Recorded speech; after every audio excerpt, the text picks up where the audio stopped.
Boa noite. Gostaria de dar boas-vindas a todos os colegas que estão participando nessa noite conosco. Quero agradecer o Dr. Marcelo Salame e o Dr. Luiz Gasparello pela disponibilidade de estar conosco aqui, apresentando esse artigo, que é um artigo bastante polêmico, tem bastante discussão, bastante interessante. Antes da gente começar, para quem não nos conhece, nós somos a Sociedade Rondoniense de Cardiologia. Meu nome é Daniel, atualmente sou presidente da sociedade, e essa é uma iniciativa da Sociedade Rondoniense de Cardiologia com o objetivo de aumentar a discussão científica no estado de Rondônia. Essas discussões elas acontecerão todos os meses, sempre trazendo um artigo de grande relevância, com o objetivo de aumentar a discussão no nosso estado e sempre trazendo os panelistas locais. Então, a ideia é a gente agregar o conhecimento com os cardiologistas, com os médicos especialistas daqui de Rondônia. Tá? Estou registrar aqui a participação da doutora Ximena também, que acabou de entrar. A doutora Ximena é nossa diretora científica e foi a idealizadora desse nosso encontro. Tá? Então, agradecer também a doutora Ximena pela presença. Antes de nós começarmos, eu gostaria de fazer uma homenagem aqui aos colegas, aos conhecidos, os familiares das pessoas que passaram, infelizmente, por situações difíceis em relação à pandemia do Covid-19. Hoje nós tivemos a perda de um colega médico em Vilhena, a mãe do nosso colega também, Kennedy, cardiologista, faleceu hoje. Alguns colegas estão doentes, outros graves, então gostaria de pedir 1 minuto de silêncio em homenagem a essas pessoas e uma oração para aquelas que estão doentes para se recuperar. Então,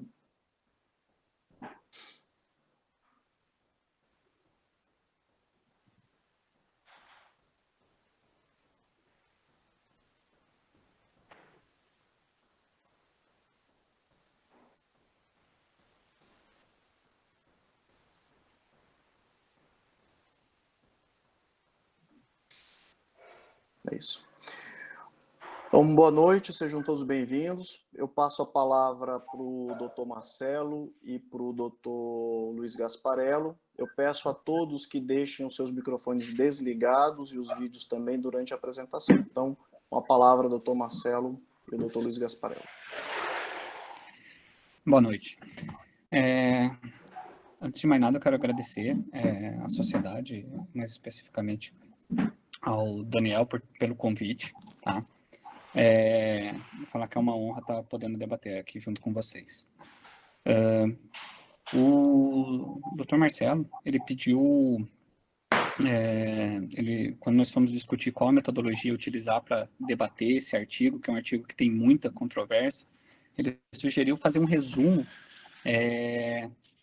do que tínhamos até o momento do isquímia, para tentar situar todos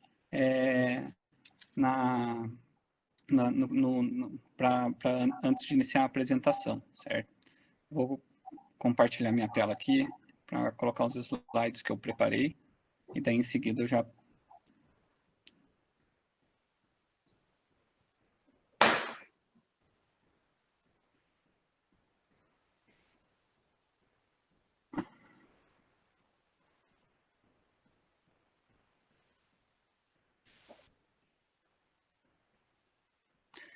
É bem breve isso aqui. Minha tela está aparecendo para vocês? Está aparecendo. Está aparecendo? Então tá. Então, sou Luiz Gasparello, sou médico cardiologista, né, intervencionista. Trabalho tanto na Total Core, no Hospital de Base, quanto na Angiocenter. Então, antes de falar o estudo isquímia, ele veio para tentar uma grande dúvida... Gasparello, oi, só um pouquinho. Não está aparecendo a tela para mim, não sei se está aparecendo para todos. Talvez a forma que você está... Deixa eu ver aqui. Eu acho que o teu está aparecendo só... Olha só, Daniel, tem que tirar o fixar tela. Se tiver com fixar tela, você não consegue ver o que ele está compartilhando. Tira o fixar tela. Ah, tá. Ok, está aparecendo para outras pessoas. Então é isso aqui. Tá bom, obrigado. Desculpa. Ok.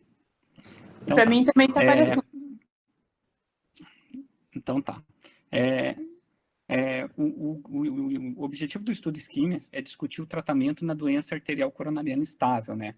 E a doença arterial coronariana, na grande maioria das vezes, é ocasionada por uma obstrução anatômica e funcional, ou funcional da placa, em geral é uma placa de gordura, na maioria das vezes, que causam, durante um limiar, na maioria das vezes, num limiar de esforço, ou num momento de estresse, uma isquemia que é reversível. E isso pode gerar angina ou não no paciente. E por que tratar esse tipo de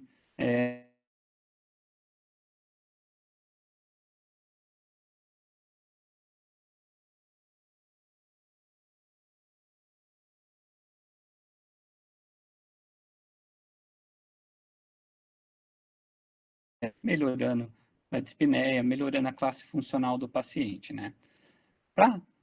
Falando em melhorar a sobrevida, desde o estudo CAS, em 1983, quando a angioplastia ainda nem existia ainda, foi comprovado que pacientes com anatomia complexa, principalmente lesão de tronco de coronária esquerda, isso daí já no artigo de 95, o paciente que era submetido à intervenção tinha uma melhora da sobrevida, né? Mas com a evolução da angioplastia, nós começamos a querer avaliar se com a angioplastia na doença arterial coronariana estável, nós conseguiríamos reduzir mortalidade ou benefícios clínicos. E os ensaios clínicos randomizados, quando pegavam o contexto geral de pacientes com, sem isquemia, pacientes multiarterial, não demonstravam benefícios no grupo em geral. Quanto comparado à revascularização, seja ela percutânea ou cirúrgica, quando comparado com o tratamento clínico. Mas alguns estudos observacionais e subanálise de estudo clínico randomizado davam a entender que tinha um limiar de isquemia. Quando você tratava acima de uma porcentagem de isquemia, poderia ter algum benefício, né? E esse estudo do Hatimovic, é um estudo observacional com mais de 10 mil pacientes, ele, na análise dele, quando o número máximo que ele achou foi de 10%, quando tinha acima de 10% de isquemia, o tratamento, a intervenção, parecia ter um benefício melhor que a terapia medicamentosa isolada. Então, desse estudo é que surgiu as recomendações de muitas diretrizes, das nossas diretrizes, né? O Courage tentou provar o benefício da angioplastia quanto terapia medicamentosa otimizada e não demonstrou benefício, nem em melhorar a sobrevida livre de eventos, nem mesmo em MACE, certo? Mas, quando você pega a análise uma subanálise do estudo, que é o Courage nuclear, ele aparentemente não, ele deu um P significativo de melhora na redução de eventos, certo? Nos pacientes submetidos à intervenção. Outro estudo, o BARI-2D, que avaliou apenas pacientes diabéticos com doença arterial coronariana, também não demonstrou benefício, de uma maneira geral, na terapia de revascularização, certo? Mas as análises, quando pegavam só os pacientes que tinham isquemia, parece que houve, de certa forma, um benefício para esses pacientes no MACE, né? Mas era uma subanálise do estudo. E, mais recente, foi publicado o FAME, que esse daqui já utilizou avaliação invasiva de isquemia, né? Pelo método de FFR, né? E ele mostrou diferença estatística no MACE, né? Mas não à custa de mortalidade, não à custa de infarto. O que realmente pesou nessa diferença estatística foi a necessidade de revascularização de urgência, certo? E depois com esses estudos, isso acabou direcionando as nossas diretrizes, né? atualmente nós temos no paciente a recomendação que é da nossa sociedade, a Sociedade Brasileira de Cardiologia, é que na estratificação de DAC, nos pacientes que têm angina estável, não tem angina de início recente, não é uma angina limitante, não é uma angina rapidamente progressiva, não é uma insuficiência cardíaca, a recomendação é que seja feito um teste de isquemia. Hoje em dia até a angiotoma entrou, mas ainda na nossa diretriz de 2014 é um teste de isquemia. Se confirma o diagnóstico e esse paciente é de alto risco, daí você vai para o cateterismo. Caso não confirme, você pode optar pelo tratamento clínico otimizado, vai reavaliar se tem isquemia ainda, vai reavaliar se controlou os sintomas. Caso não tenha controlado, você vai para a coronariografia. Certo? E na questão do tratamento, a nossa diretriz, que foi publicada em 2017, que é a diretriz sobre intervenção percutânea, ela coloca como classe de 2A, nível de evidência B, que quando o paciente tem uma grande área de isquemia, isso daí maior que 10%, é recomendado fazer a intervenção. Assim como no guideline europeu, aqui ele acrescentou o FFR, né, o guideline europeu de 2018, mas ele coloca como classe 1 e nível de evidência B, certo? E daí o isquemia entra nesse contexto. Ele vem para responder o seguinte, em pacientes com doença arterial coronariana estável, com isquemia no mínimo moderada em teste de estresse, existe benefício em realizar cateterismo cardíaco e, se possível, terapia de revascularização quando comparado ao tratamento clínico otimizado? Essa é o grande objetivo do isquemia. E agora, para responder isso, para tentar trazer o que o estudo tentou responder, o Dr. Marcelo Salame vai apresentar o artigo, né? Deixa eu só sair da minha tela aqui para apresentar o...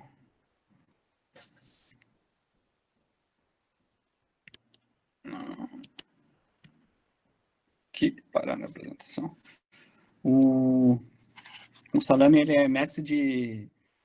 o Marcelo Salame, eu escutei muito falar do Marcelo Salame quando eu estava fazendo a minha residência no Instituto, que ele era, lá em Porto Alegre, ele era residente na PUC, fez eco na PUC, né? Ele é mestre de Ciências da Saúde pela Universidade Federal de Santa Maria, ele é cardiologista, ecografista e diretor técnico do Instituto Procardíaco de Rondônia. Então, agora deixo a palavra com o Salame, com o Dr. Marcelo Salame. Boa noite a todos. Estão me ouvindo bem? Sim, Marcelo. Perfeito. Obrigado, Luiz Gasparello, pela apresentação, pela excelente contribuição, para a gente poder introduzir o assunto. Bom, então o estudo isquemia é o maior estudo envolvendo doença arterial coronariana isquêmica. Um estudo que começou em 2012 e teve a sua publicação do artigo agora em abril deste ano. E justamente para responder essa pergunta que o Gasparello introduziu. Estratégia invasiva ou tratamento clínico otimizado? Bom, com relação ao desenho do estudo, eu não tenho nenhum conflito de interesse com essa apresentação. Ele é um estudo multicêntrico, então teve envolvido 320 locais de pesquisa, fazendo um total de 37 países no mundo. O Brasil participou da pesquisa com 8% dos pacientes envolvidos. É um estudo randomizado, no qual a gente tem 5.179 pacientes que participaram ao longo do estudo, que apresentavam doença arterial coronariana isquêmica, com uma carga de isquemia moderada a importante. E como que foi o desenho? Então, o estudo ele envolveu esses métodos de investigação de isquemia. Então, o paciente que realizou o ecocardiograma, cintilografia, ressonância de estresse ou ou teste ergométrico, eles foram avaliados e se apresentavam nesses métodos não invasivos uma isquemia moderada importante, eles eram submetidos de forma aleatória, de forma cega, a uma angiotomografia de coronária. Essa angiotomografia de coronária era enviada para o laboratório central, lá do estudo que foi desenvolvido em Nova York, nos Estados Unidos, e a partir dessa angiotomografia se enquadrava dentro dos critérios de inclusão. O paciente era randomizado, metade dos pacientes para o braço conservador, ou seja, o melhor de terapêutica otimizada, tanto do ponto de vista medicamento, atividade física e alimentação, ou ele era randomizado para o braço invasivo, ou seja, o paciente ia ser submetido a um cateterismo e conforme o HER-TIM do local de pesquisa, se houvesse indicação de submeter algum procedimento invasivo, ele seria submetido. Então, esse é o desenho do estudo. Não precisa nem, assim, a gente questionar com relação às considerações estatísticas, um trabalho muito bem desenhado, com poder acima de 80%, com a precisão, intervalo de confiança em torno de 95%, análise estatística baseada em intention to treat, e análise das covariáveis através da regressão de Cox. Bom, com relação aos critérios de inclusão, foram alocados pacientes com idade acima de 21 anos, que apresentavam isquemia moderada a severa, de acordo com os seguintes critérios. Na cintilografia, quando houvesse isquemia acima de 10%, no ecocardiograma sob estresse, quando houvesse 3 ou mais segmentos com isquemia, na ressonância nuclear magnética, acima de 13% de isquemia quando utilizada a perfusão, ou maior ou igual a 3 segmentos quando for utilizada a dobutamina. E o teste ergométrico, que é uma das temas críticas com relação a esse estudo, ele foi, na realidade, foi adicionado durante o estudo essa modalidade de avaliação de isquemia, uma vez que eles estavam tendo dificuldade em conseguir atingir o M calculado para mostrar o resultado do objetivo do estudo. Então, foi adicionado o teste ergométrico com digamos assim, com um critério de isquemia considerável, ou seja, quando houvesse um infradesnível do segmento ST acima de 1,5 em 2 derivações, ou acima de 2 em uma derivação isolada, desde que isso acontecesse com uma carga baixa e associada a angina típica. Além disso, depois passada essa avaliação não invasiva, o paciente era submetido à angiotomografia com o seguinte critério de inclusão. Nos pacientes que realizaram a imagem, quando houvesse estenose acima de 50%, ele era alocado para participar do estudo, e nos pacientes que realizaram o teste ergométrico, eles aumentaram o ponto de corte justamente por ser um exame que tem uma sensibilidade e especificidade um pouco reduzida, eles aumentaram para 70%, ou seja, precisaria ter uma estenose acima de 70% das coronárias principais nos pacientes que realizaram o teste ergométrico. Bom, com relação aos critérios de exclusão, vale a pena a gente perder um pouco de tempo para frisar que esse estudo ele não envolve todos os doentes que têm doença coronariana isquêmica. Então, existem vários critérios de exclusão que a gente não pode, na prática clínica, acabar incluindo esses tipos de paciente. Então, paciente com insuficiência cardíaca classe 3 para 4, angina refratária ao tratamento clínico, fração de ejeção reduzida, abaixo de 35%, paciente com angina de início recente, nos últimos 2 meses, então é considerado um paciente já mais instável, que tem um risco maior de complicação, paciente que foi submetido a angioplastia ou cirurgia de revascularização miocárdica nos últimos 12 meses, também não foram incluídos. Taxa de filtração glomerular menor que 30%, ou paciente em diálise. Os pacientes que tinham lesão de tronco, acima de 50%, também foram excluídos do estudo. A ausência de lesão em coronárias, que era o critério de inclusão, história de má aderência à medicação e valvopatia importante. Com relação aos critérios de infarto, eles tinham um critério bem, digamos assim, que não pegaria infarto pequeno nos pacientes que foram submetidos à intervenção. Então, pós-angioplastia, era considerado infarto quando a troponina fosse acima de 35 vezes o valor de referência, ou CKMB acima de 5%, associado à alteração eletrocardiográfica típica, ou se for considerado só os marcadores de necrose miocárdica isolado, quando a CKMB fosse acima de 10 e a troponina acima de 70. Nos pacientes submetidos à revascularização miocárdica, quando a troponina fosse acima de 70% do valor de referência, a CKMB acima de 10%. Então, o paciente era classificado como infarto periprocedimento com um critério bem, com uma sensibilidade bem baixa. E quando isso associado à alteração eletrocardiográfica ou alteração isolada dos marcadores, CKMB acima de 15 e troponina acima de 100. Então, foram arrolados no estudo 8.518 pacientes. Desses, 3.339 foram excluídos, no 1.350, porque não foi confirmada a isquemia moderada importante pelo laboratório central, e 1.218, porque não tinha lesão obstrutiva na angiotoma coronária. Então, vejam como a gente precisa aprender bastante sobre a avaliação de isquemia, como existe uma quantidade grande de falsos positivos nos testes não invasivos, e também entender melhor a microcirculação, outras causas de isquemia, como espasmo coronariano. Então, foram randomizados 5.179 pacientes, nem todos fizeram angiotoma coronária, porque tinha alguns pacientes que já tinham anatomia conhecida por algum cateterismo prévio, e também alguns tinham a taxa de filtração glomerular muito baixa, então não podia realizar o angiotomo devido à quantidade de contraste.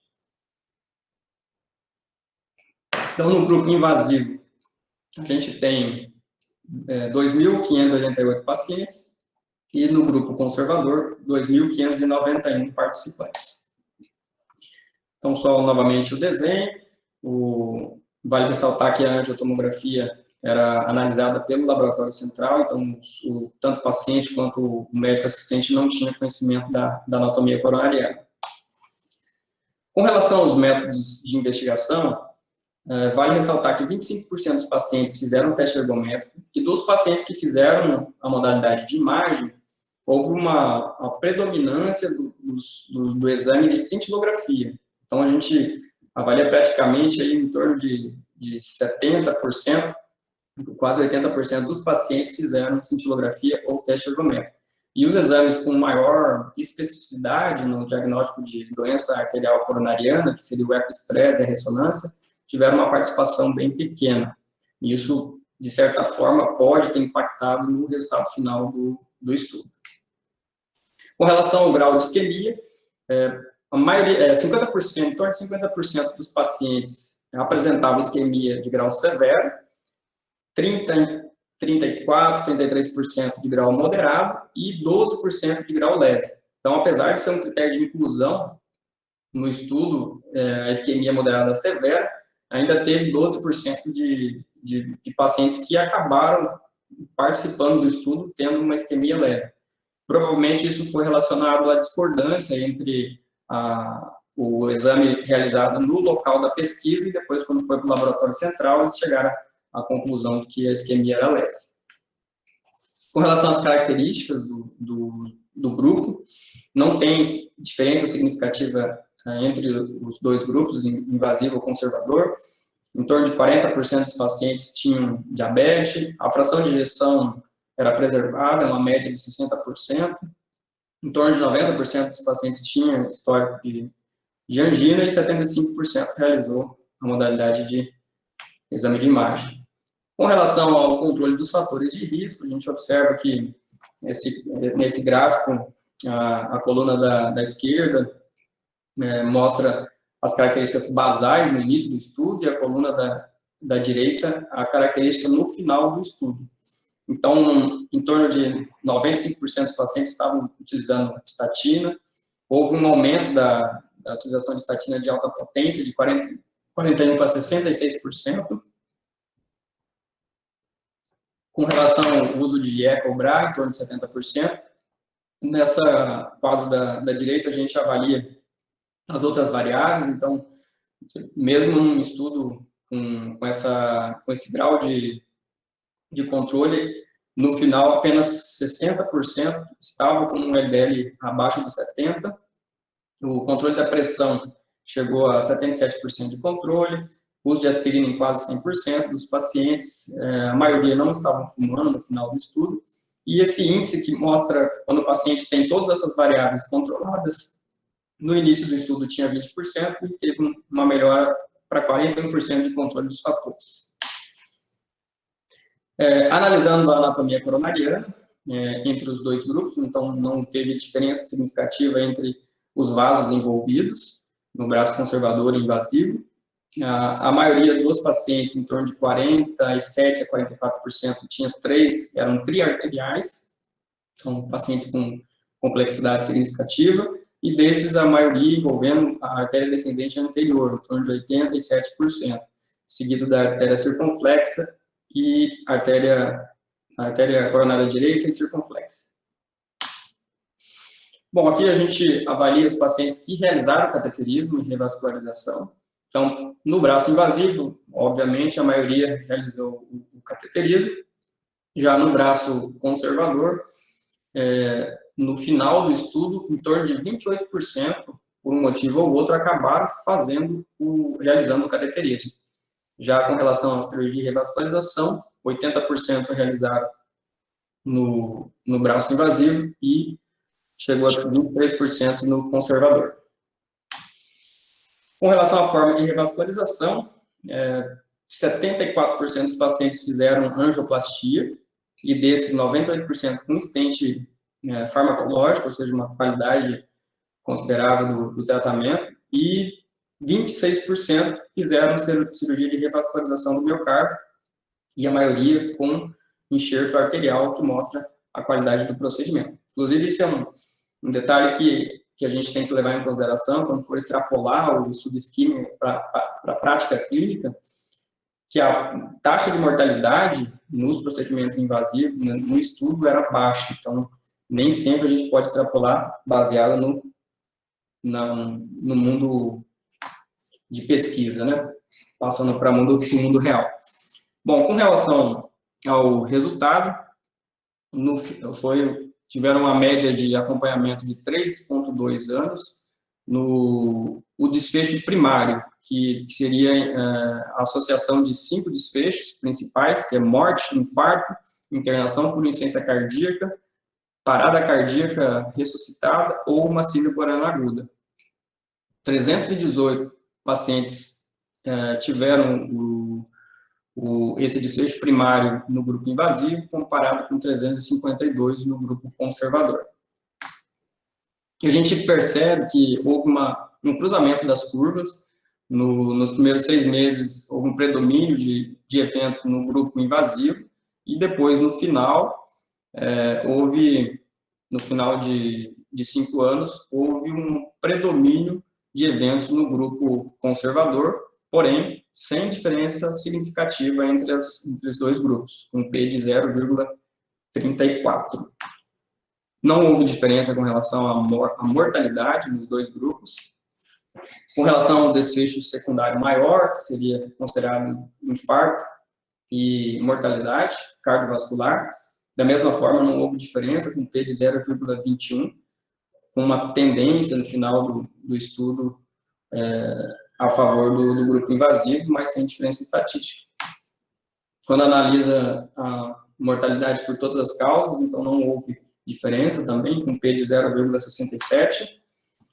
Teve um detalhe com relação ao infarto periprocedimento e espontâneo. Obviamente, maior infarto periprocedimento no grupo invasivo, e no grupo de tratamento conservador, houve uma diferença significativa de infarto espontâneo no final deste segmento. Já com relação à hospitalização por insuficiência cardíaca, houve um predomínio, um aumento significativo de hospitalização no grupo invasivo.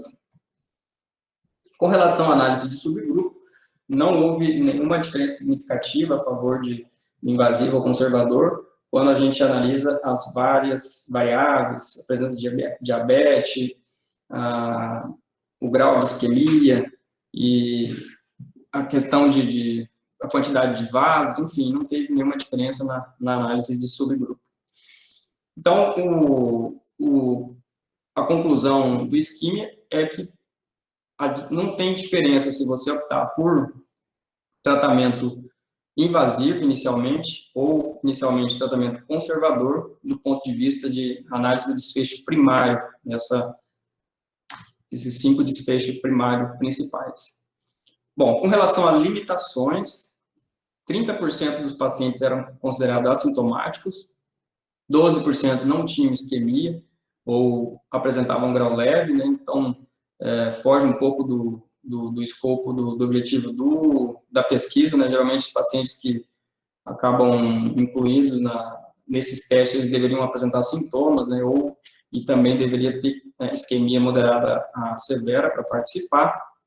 Também não foram incluídos vários grupos de pacientes que tinham angina de difícil tratamento, com fração de ejeção abaixo de 35%, ou com revascularização recentes. E uma crítica que muitos fazem é com relação ao teste ergométrico, e 25% dos pacientes realizaram essa modalidade. E houve um crossover de 20%, ou seja, que foi randomizado inicialmente com tratamento e acabou migrando para outra modalidade. Com relação às implicações na investigação diagnóstica, após o isquemia. O objetivo do estudo foi a avaliação terapêutica, então, e não a forma de investigação. Então, qual que era a meta do estudo é mostrar se existe ou não diferença entre as duas modalidades, e não como você investiga a isquemia. A grande contribuição, a meu ver, no estudo de isquemia é com relação à tomada de decisão. A partir desses resultados, a gente tem a tranquilidade de oferecer ao paciente qual o braço que a gente vai seguir. Então, a gente sabe que existem as duas possibilidades. Tem pacientes que não gostam de tomar medicação, não gostam de sentir a dor no peito, então vai ser tomar decisão caso a caso, conforme a opinião conjunta do paciente. E também a gente fica mais tranquilo. Até então, a gente não tinha essa tranquilidade de optar pelo tratamento conservador nos pacientes com um grau maior de isquemia. E a investigação ainda se faz necessária. Na minha opinião, não muda a forma como a gente investiga a doença arterial coronariana. Porque a gente precisa saber se o paciente tem fração de ejeção baixa, a gente precisa avaliar se ele tem algum critério de gravidade maior, por exemplo, um paciente que tem uma carga de isquemia grave. Dificilmente a gente vai manter só o tratamento clínico sem saber, de certa forma, a anatomia. Talvez a gente vai precisar, pelo menos, um angiotomo para descartar que ele não tenha tronco e aí sim entrar no tratamento medicamentoso isolado. Implicações clínicas após o isquemia. O tratamento clínico atual é efetivo e seguro, sendo necessário acompanhamento para uma possível mudança de estratégia. A gente viu que quase 30% dos pacientes precisaram mudar a estratégia com o braço invasivo. O tratamento invasivo reduz a frequência de angina e infarto espontâneo, então teve uma diferença significativa no final do estudo, com um aumento de infarto espontâneo no grupo do tratamento medicamentoso. E será necessário um follow-up maior. A gente não sabe como teve o cruzamento das curvas no meio do estudo. É possível que mais adiante a gente encontre uma diferença significativa em termos de desfecho primário. Então, era isso que eu me propus a passar inicialmente, e agora vamos abrir para as perguntas e opiniões dos demais colegas. Excelente apresentação do... Muito bem. O doutor Luiz Gasparello quer fazer alguma consideração a respeito da apresentação? Então, eu acho que a apresentação foi bem completa, respondeu, além de demonstrar todo o desenho do estudo, conseguiu responder as principais dúvidas do artigo, e já adicionou as opiniões dele da validade do estudo. Eu acho que o estudo isquemia é um dos estudos mais bem desenhados que tem, apesar dos problemas relacionada à dificuldade de captação de pacientes com isquemia, e no meio do estudo ele ter que mudar a metodologia para acrescentando o teste ergométrico, que tem bastante problema de questão de reprodução, né, não necessariamente aqueles pacientes, apesar do método ser uma avaliação de isquemia moderada grave, não necessariamente aqueles pacientes reproduziram isso nos outros métodos, né, iriam reproduzir isso nos outros métodos, como cintilografia. Então, às vezes incluiu mais pacientes com isquemia leve, mas o estudo foi muito bem desenhado e ele respondeu o que se propunha, né? Eu gostaria já de iniciar fazendo uma pergunta, não só para o Dr. Marcelo, como para o Dr. Daniel e para os demais cardiologistas aí presentes, se você, no dia a dia de vocês, após a publicação do estudo isquemia, vocês acreditam que mudou a conduta de vocês na investigação ou na indicação de tratamento dos pacientes? Pergunto isso porque você vai ver várias webinars, várias discussões do estudo isquêmico, que tem gente que fala, não mudou nada, já era assim. Na opinião de vocês, mudou a conduta de vocês ou não? Bom, posso começar? Pode falar, Marcelo. Então, eu acho que é uma excelente pergunta, Luiz. Na minha opinião, mudou. Porque a primeira coisa é quando você pega um teste positivo com carga moderada grave e fala para o paciente até dezembro do ano passado, não, você tem uma isquemia, a probabilidade de você infartar, de você morrer é muito grande, você tenta convencer ele de fazer o procedimento. E a maioria dos pacientes tem medo. Acha que o cateterismo é uma coisa de outro mundo, que ele vai fazer um procedimento que boa parte vão complicar, que vão morrer. Enfim, tem um certo pavor assim, quando você indica um cateterismo ou até mesmo uma cirurgia de revascularização miocárdica, né? E eles perguntavam, doutor, e se eu não fizer, o que vai acontecer? E hoje a gente tem uma certa tranquilidade de oferecer para ele essa segunda opção. E às vezes, tentar o tratamento, começar os próximos meses, e muitas vezes o paciente volta, não, doutor, não tem como, eu estou tendo dor, não consigo fazer o que eu gostaria de fazer, não consigo jogar bola, esse tratamento está me dando impotência sexual, enfim, por isso que teve aquela quantidade grande de pacientes que migraram para o grupo invasivo. Então, a meu ver, mudou sim a conduta. Eu tenho tido, assim, uma redução na quantidade de pacientes que eu acabo encaminhando para cateterismo, pelo menos inicialmente. No futuro, talvez isso até mude, mas eu acredito que teve um impacto na nossa conduta diária, sim.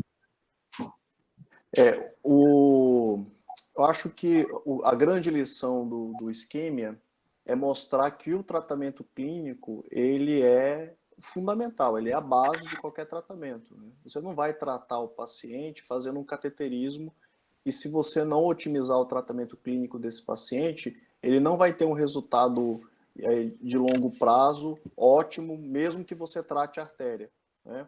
A questão é muito mais ampla do que simplesmente desobstruir uma artéria. Eu acho que essa é a grande lição do isquemia. Eu acho que, nesse sentido, a prática clínica, ela sim mudou pela valorização do tratamento clínico. Algumas considerações que a gente tem que fazer em relação a esse estudo, né? Essa questão da inclusão do teste ergométrico é um viés. Houve também uma modificação do desenho do estudo no desfecho primário. Originalmente, o desenho do estudo, quando foi publicado, se eu não me engano, em 2012, previa que o desfecho primário seria só eventos duros, depois houve a inclusão dos 5 desfechos combinados, então isso é um outro viés. Esse crossover que a gente está vendo aí, pacientes migrando do tratamento clínico, migrando para o tratamento invasivo, talvez isso em 10 anos, isso vai dar uma diferença grande, né? E essa também dificuldade de arrolar os pacientes, isso foi um viés, né?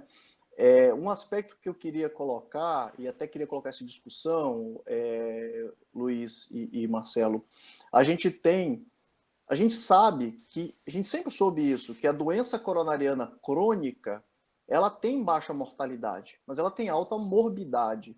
A gente não esperaria que nenhum tratamento, até um tratamento invasivo, excetuando doença de tronco, teria impacto em mortalidade, mas tem impacto em qualidade de vida. Então, nós temos o Ischemia Quality of Life, né? Que é aquele estudo que foi uma subanálise dessa mesma população, que mostrou que no grupo invasivo você tem sim uma melhora da qualidade de vida pelo questionário de qualidade de vida, principalmente naqueles pacientes que têm angina com maior frequência, né? Então, aqueles pacientes que têm muita angina, aquilo que o Marcelo falou, são aqueles pacientes que se beneficiam sim do tratamento invasivo, e não na questão da mortalidade, mas na questão da qualidade de vida, que também é algo muito importante. Então, eu queria que o Gasparello comentasse isso, inclusive como hemodinamicista também, né? A gente tem esse viés intervencionista, mas eu acho que, antes de tudo, nós somos clínicos e a gente tem que pensar como clínico. A gente vê muito paciente chegando no laboratório de hemodinâmica para tratar uma artéria, mas extremamente mal medicado. Então, eu queria que comentasse isso aí. Exatamente. O Benítez, acho que queria comentar a primeira pergunta? Luiz? Não. Você leu meu pensamento, então, porque eu não tinha aberto ainda o áudio aqui.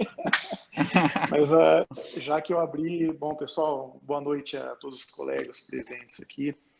Parabéns aí, Gasparello, parabéns o Marcelo Salame pela brilhante explanação. Eu queria só explorar um pouquinho mais, né? Todos comentaram, o Marcelo Salame comentou, né, no final da apresentação, o Daniel comentou também agora com relação a esse crossover.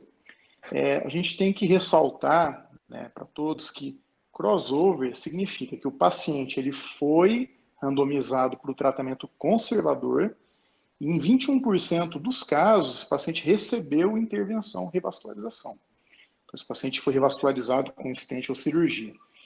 E no final, esse paciente ele é analisado no grupo conservador.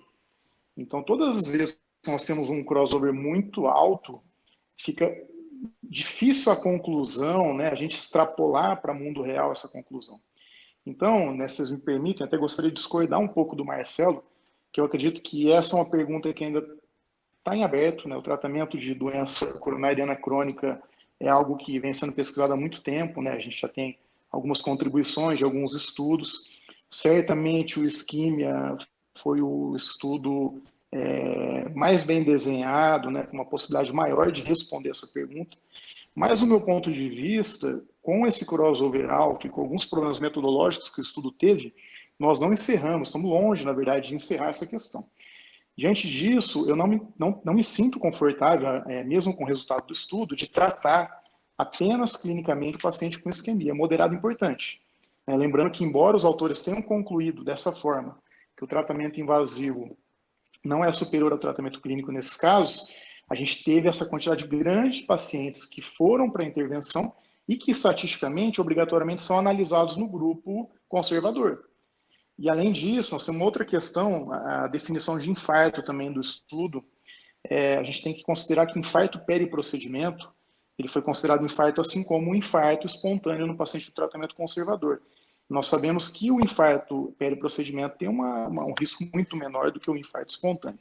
Então, isso também seria um viés aí do estudo. Bom, então, para concluir, né, até voltar para você, Gaspar, queria ver se você, como intervencionista também, se sentiria confortável de tratar clinicamente, baseado no resultado do isquemia, os pacientes com isquemia moderada importante, sem intervenção. Obrigado, pessoal. Boa noite a todos.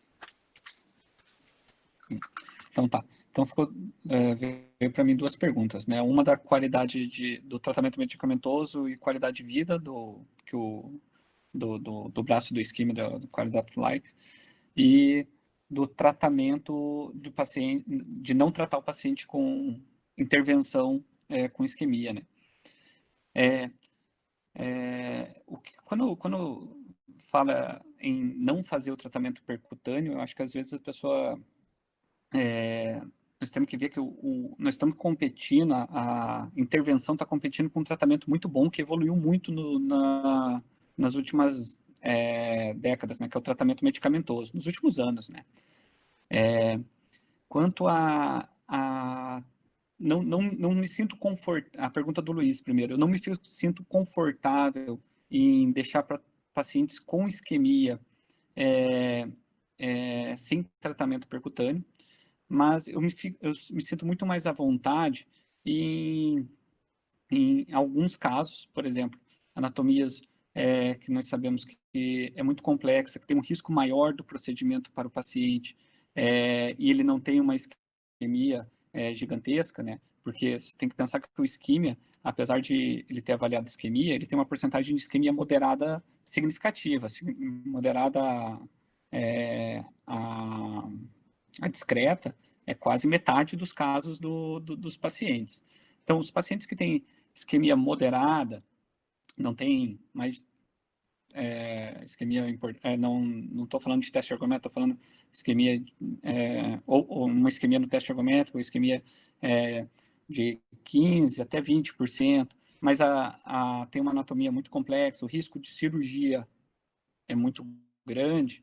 Talvez tentar o tratamento medicamentoso, se ele for totalmente assintomático, é algo que eu estou adotando na prática.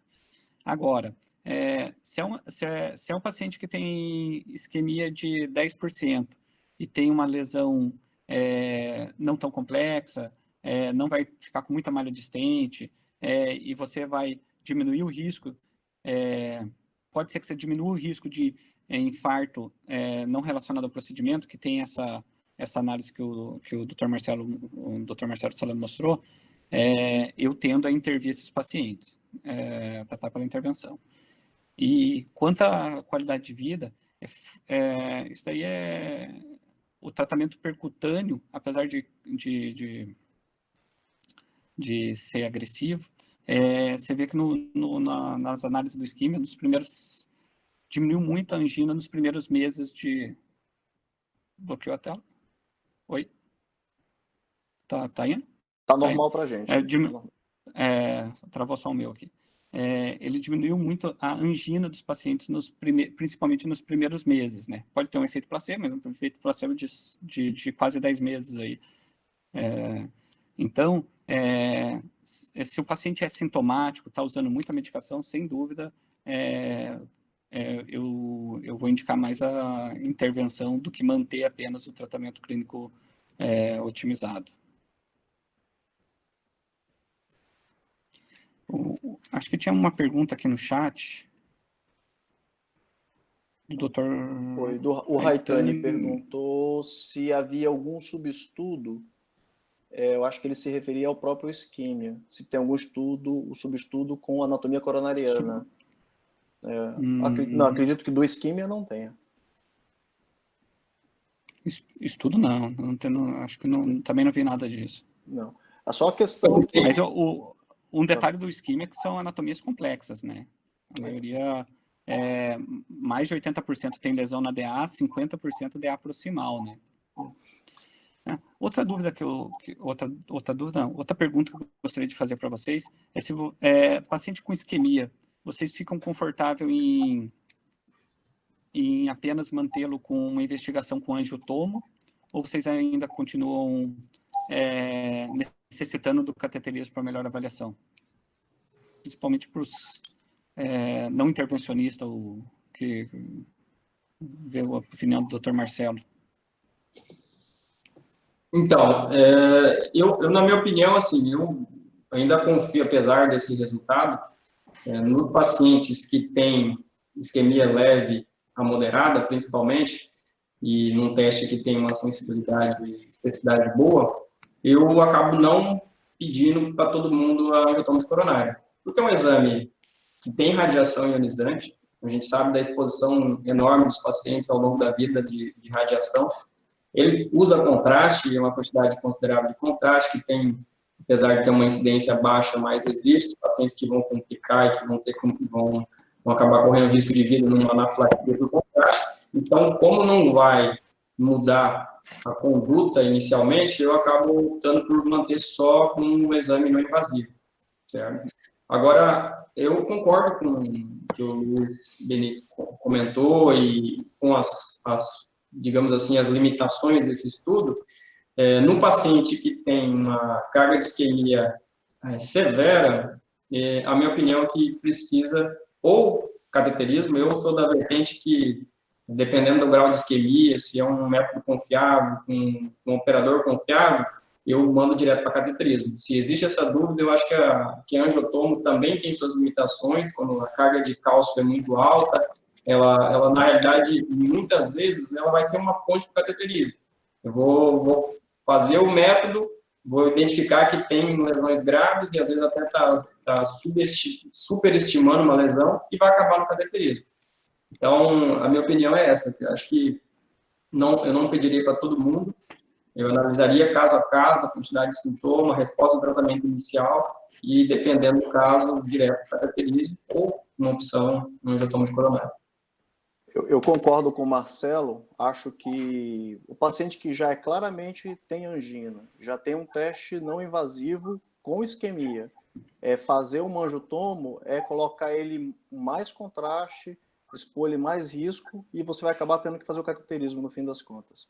Então, eu acho que quando você vai estudar a anatomia de um paciente nesse contexto, você tem que ir direto para o cateterismo. O angiotomo eu reservaria naquele paciente de baixo, moderado risco, onde você quer excluir DAC. Né? Agora, eu já sei que ele tem DAC, ele tem isquemia, ele tem angina, eu sei que ele tem doença coronariana, eu já sei isso. Eu quero estudar anatomia, então eu pulo para o cateterismo. Eu não sei aí no interior, o César está aí também online, pode comentar alguma coisa.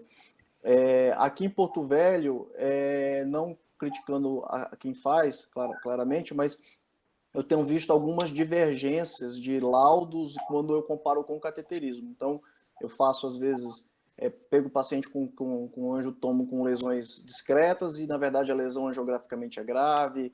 Então, a gente tem visto essas divergências. Então, acho que a gente ainda está ainda com muita limitação em relação à qualidade do exame. Não sei como que é no interior aí. Posso opinar?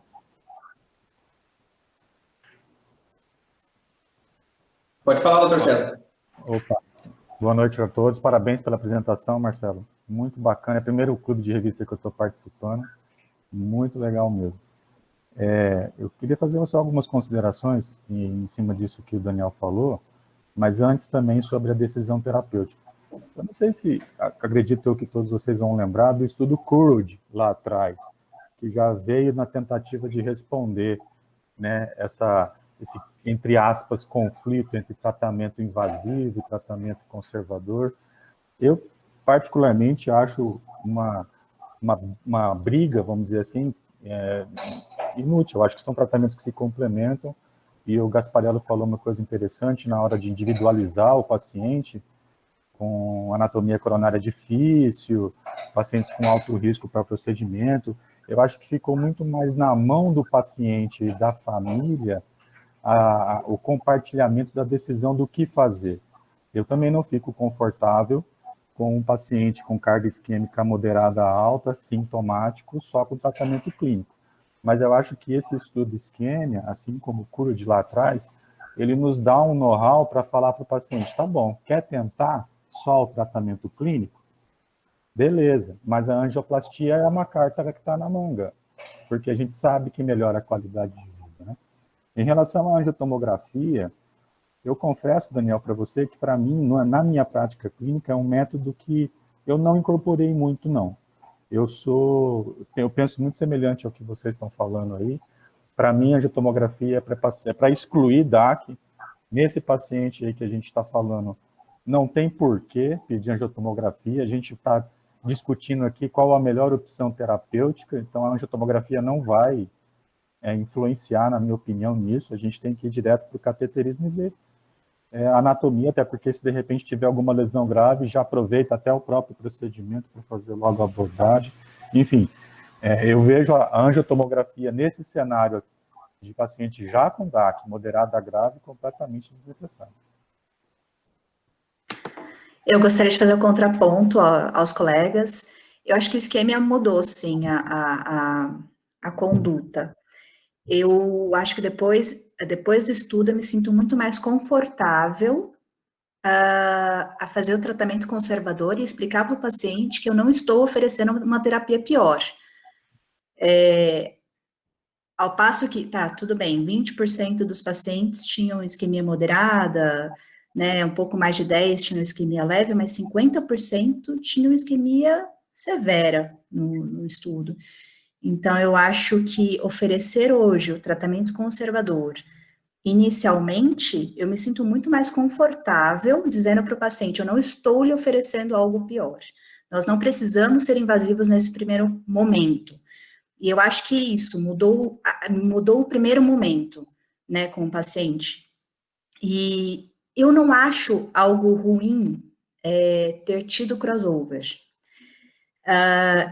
Quando a gente fala em termos de análise de eficácia, um estudo que tem muito crossover, isso talvez seja mais difícil de provar a eficácia de uma intervenção. No entanto, a gente tem que lembrar que no mundo real, crossover acontece.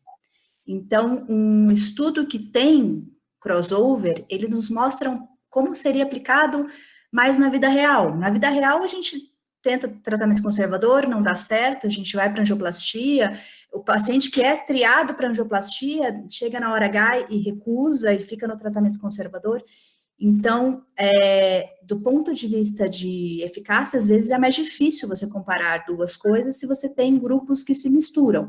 Mas do ponto de vista de efetividade, ou seja, aplicar o resultado do estudo no mundo real, quando se tem crossover, acho que isso, a efetividade fica mais, é mais aplicável o estudo.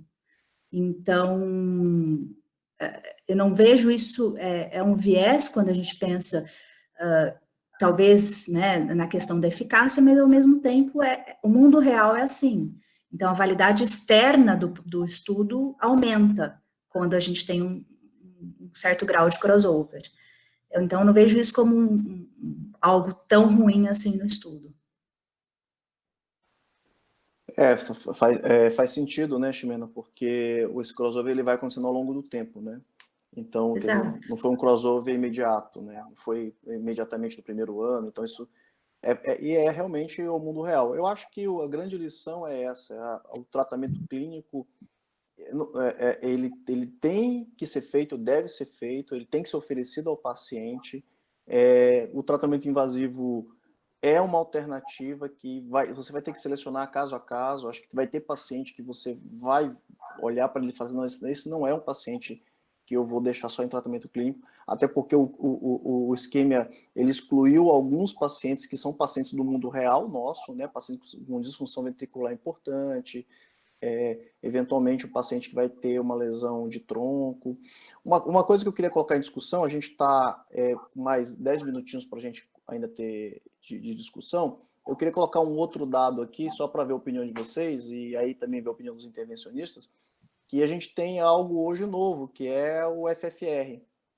Né? Então, hoje a gente pode, durante o procedimento do cateterismo, a gente pode avaliar se aquela lesão é isquêmica ou não. Né? E isso muda muito a prática também, quando você vai intervir.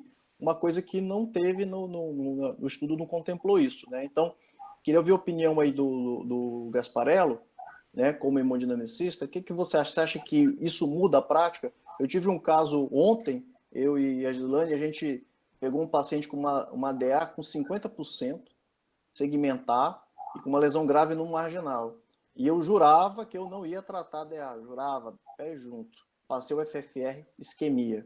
Falei, eu não acredito. Passei de novo, medi de novo, isquemia. Era uma lesão segmentar, provavelmente é muito maior do que a que parecia, e nós tratamos, e quando a gente implantou o stent, o paciente, doutor, é essa dor que eu sinto no peito, né? Deu 0,78 o FFR dele, quer dizer, eu jurava que ia dar 0,9, e após a angioplastia, o FFR foi 0,91, quer dizer, resolveu a isquemia do paciente. Então, eu queria só colocar isso em discussão, e a gente tem mais 10 minutinhos para finalizar. Só do FFR, né? Na realidade, o isquemia contemplou, viu? Ele era liberado as guias de FFR, o operador poderia usar, lá no Instituto nós tinha guia para os pacientes que eram alocados no estudo isquemia. A diferença é que era lesões entre 80% e 50% que era avaliado. nos pacientes que o operador desejasse avaliar, entendeu? Mas foi subutilizado, né? Foi muito subutilizado no estudo.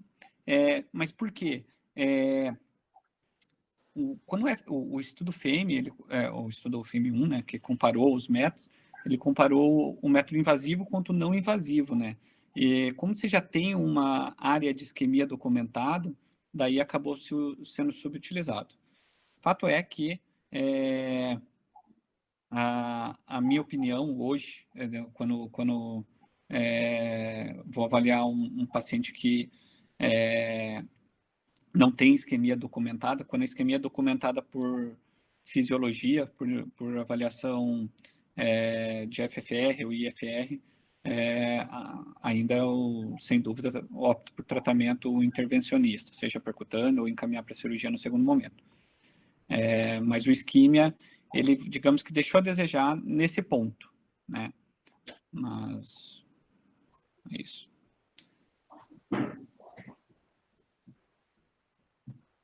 Marcelo, quer comentar? Marcelo, alguma consideração final?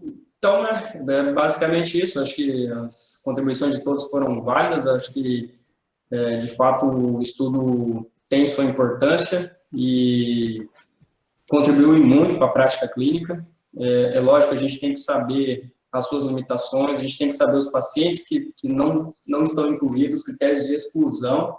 É muito importante a gente ter em mente isso, porque às vezes o paciente chega, comecei com dor no peito há uma semana, não entra na isquemia.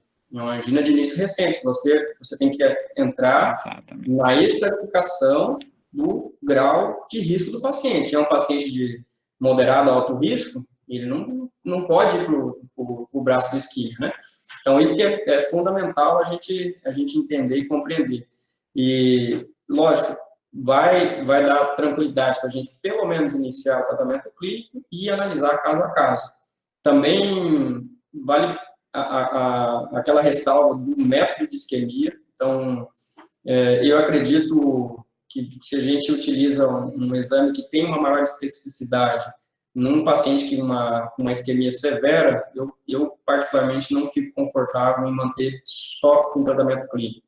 Então, nesses casos, eu acredito que no futuro, se a gente for acompanhar a evolução desses pacientes, talvez isso vai mudar, né? E principalmente quando a gente utiliza um teste mais específico. Quando igual foi utilizado ali teste ergométrico, a cintilografia ela tem uma especificidade um pouco mais baixa do que o ecoestresse e a ressonância, então isso pode ter contribuído para esse resultado. Mas não tira o brilhantismo desse grande estudo, e que muito contribuiu com a nossa prática clínica, mas a medicina é um contínuo aprendizado. Hoje, uma verdade, pode ser que no ano seguinte isso não reflita a mesma conclusão. E a gente tem que seguir aí nessa ciência aí para tentar contribuir da melhor forma possível para o paciente, que esse que é o nosso grande objetivo. Tá ótimo. Doutor Luiz Gasparello, mais alguma consideração? Tá sem áudio. Tá sem áudio. Não, só agradecer o convite, parabenizar mais uma vez o Dr. Marcelo pela apresentação. Tá ótimo. Bom, eu me despeço de todos, uma ótima noite para vocês, agradecer aqui a participação de todos, Dr. Marcelo, Dr. Luiz Gasparello, e aguardamos aí no próximo mês mais um Clube de Revista. Uma ótima noite, fiquem em segurança aí nas suas casas, cuidado com a família, até a próxima vez. Um abraço a todos, fiquem com Deus. Boa noite, só para falar que eu continuo à disposição para quem quiser se candidatar para o próximo Clube de Revista, e quem quiser dar dicas de estudo, por favor, me mandem. Não é só para a diretoria apresentar, o Clube de Revista foi feito para todos nós da Soceron, então, por favor, se candidatem e deem dicas de trabalhos que vocês gostariam de discutir no próximo clube. Inclusive, se tiver trabalho original, né, Ximena? Exato. Produção científica e quiser apresentar, está aberto para apresentação. Até, eventualmente, um caso clínico interessante para a gente discutir. Eu acho que a Soceron está tão rica, né, de de tantos cardiologistas aí, subespecialistas, eu acho que temos que começar a expor o que a gente está fazendo no nosso estado. Ótimo, fica aí a dica. Um abraço, uma ótima noite para vocês. Boa noite. Boa noite.